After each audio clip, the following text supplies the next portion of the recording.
Hey everybody, welcome back to the channel. It's Greg here for Descent at Best on the back porch, drinking a beer and talking skis. As the weather has turned, it's a little bit colder, we got some color on the leaves. I'm getting hype about skiing, hopefully you are too. This video, Sips and Tips Volume 2, is gonna be focused on buying skis, which a lot of people are doing right now. And as you go through reviews and websites that are selling skis to you, you see a lot of terminology. Probably an overwhelming amount of terminology. And so this video is going to break down all those terms and give you a good background that you need to buy skis and kind of do it with purpose and to really optimize the ski setup that you're going to have this year. So, Sips and Tips Volume 2, let's rock. All right, the first thing I want to talk about are the different types of skis that you will hear about in shops, see on the mountain. And there's a broad spectrum of these. On the one side, we've got race skis, which are the stiffest and the heaviest, good for going fast. As you move over, you've got carving skis with a flat tail that are more racy and still quite stiff. Then you've got all mountain skis right in the middle. These are your one ski quivers that can deal with any kind of terrain, and the Rossis and the Blizzards behind me fall into that category. Further toward the playful side, you've got free ride skis, which are a little bit lighter, have more rocker, and I'll get into that in a moment. And those are for buttering and slarving and smearing turns and having a lot of fun all throughout the mountain. Speaking of fun, the terrain park is super fun, and so skis like these Icelantics that I've picked up this year are twin tips, tend to be used for park. They are a little bit narrower and lighter, low swing weight for spinning, super cool. And then you've got touring skis, which are the lightest because they need to be going uphill. You skin uphill with your heel not clipped in, and then you turn around, clip your heel in, and ski back down for backcountry style skiing. So lots of different types of skis. The question is, which one's right for you? Let's dig in. All right, number 2 has to deal with construction of skis. And wood tends to be the most commonly used material for the core of a ski, but not all woods are created equal. So poplar tends to be the one that's most commonly used, kind of a middle flex, middle weight type of wood. Some skis, like these free ride skis and freestyle skis, like the Icelantics over here, have a wood called Paulownia, which is featherweight and also less stiff. So those tend to be used more in free ride skis. On the other edge of the spectrum, these Blizzards behind me have a wood that's called beech, which is kind of like aspen, maple, a little denser, a little heavier, a little stiffer. You're gonna find that more in race skis. All right, number 3, dealing with construction of skis are these additives that you'll read about. Things like titanal and carbon and fiberglass and foam. And this is really common to add to skis, and it's usually about damping the ski, making it less chattery. So skis with titanal, cork, flax, rubber, the Blizzards that have most of those things, are all about keeping stability at speed. The other end of the spectrum, carbon fiber, which is really costly, is really stiff but also really lightweight. So you see that in skis that need a lot of pop. Skis like freestyle skis and free ride skis, but you're gonna pay for it. Okay, up next has to deal with construction of the ski as well, talking about the side walls of the ski. And if you've got vertical side walls where there's an edge on top and an edge on the bottom of each side, that's really standard and it's great for carving. So you see vertical side walls in all mountain skis, in carving skis, in race skis. Tends to be more expert level skis have more sidewall. The other option is cap construction, which is a lot more durable, where you've got the edge on the bottom, but then it kind of rounds out to a cap construction. And these tend to be used more for beginner and intermediate skis, for skiers who are going to be swishing a little bit more. It just helps the skis last a lot longer. All right, up next in the buyer's guide has to deal with rocker and camber. And before I get into that, I just wanted to note the beer I'm drinking today is from The Veil, which is a brewery out of Richmond. And we just got them here in North Carolina. It's fantastic. Some of the best beers I've ever had, actually. So this is Supernatural Creature from The Veil. Check it out. So rocker is a concave banana shape to a ski. And when you've got the tips and tails off of the snow, it helps the ease of turn initiation, the ease of turn release. So free ride skis and freestyle skis have rocker, a lot of it. Camber is the convex shape that you get with race skis, especially in the middle, where the middle's coming off of the snow, allowing you to press into it and get some rebound out of it when you carve. Today, a lot of skis, in fact, all of the skis back here, have what's called mustache rocker by certain brands, where you've got rocker in the tips and tails for ease of turning, but then a lot of camber underneath, so you get a lot of pop, a lot of energy out of the ski. So that's rocker and camber. Up next, when you read reviews of skis, you're gonna hear words like forgiveness and rebound energy or pop, like I was talking about, and the general shape, rocker versus camber, has to deal with that, but really focus on the tail of the ski.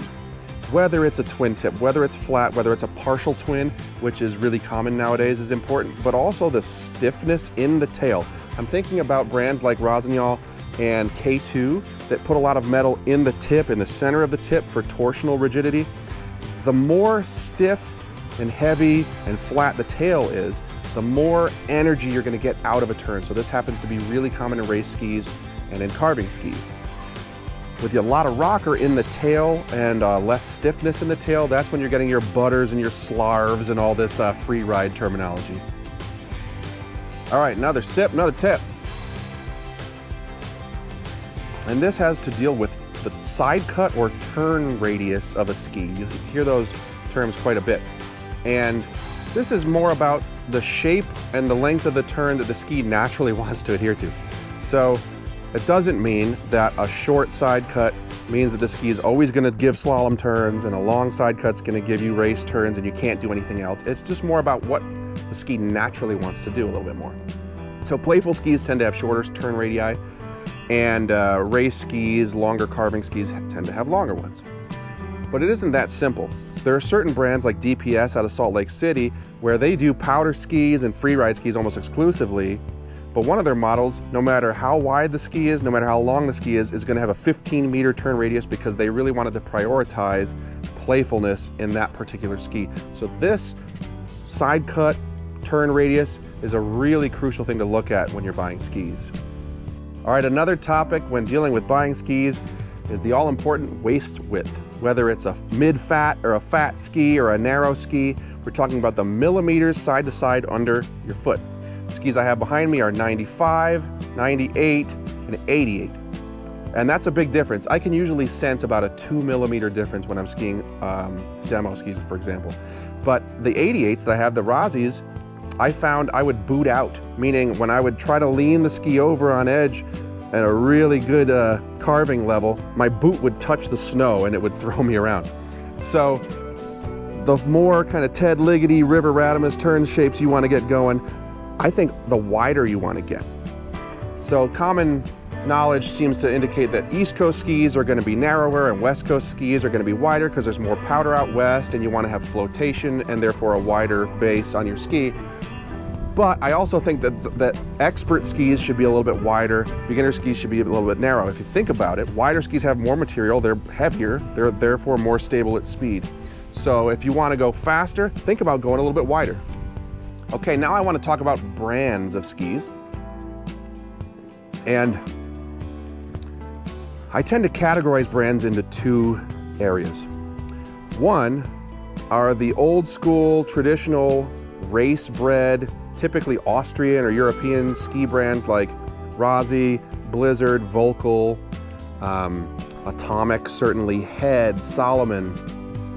These are the only brands that you're going to see on the World Cup. So these started as race skis and now make every kind of ski. But they tend to have more metal in them, they tend to be stiffer, they tend to be better for experts. Not a lot of park skis from those brands. On the other side of the coin, you've got typically new school American brands along with the Swiss brand Faction. Things like J Skis, Armada, Line, Icelandic, Moment, Renown, RMU.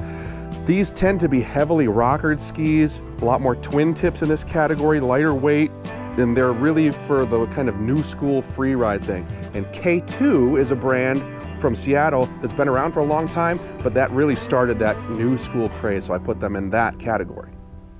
Okay, lastly, what I want to talk about with brands is, you know, when you're on the chairlift it can be helpful to have some conversation starters, because you're forced into a conversation with people, unless you're one of those people that just sits silently and acts like the other person isn't there. Don't be that person. And having skis that are a little bit rarer are a nice conversation starter. So I have a feeling that this year with these Icelantics, I'm gonna get some comments, and I like that.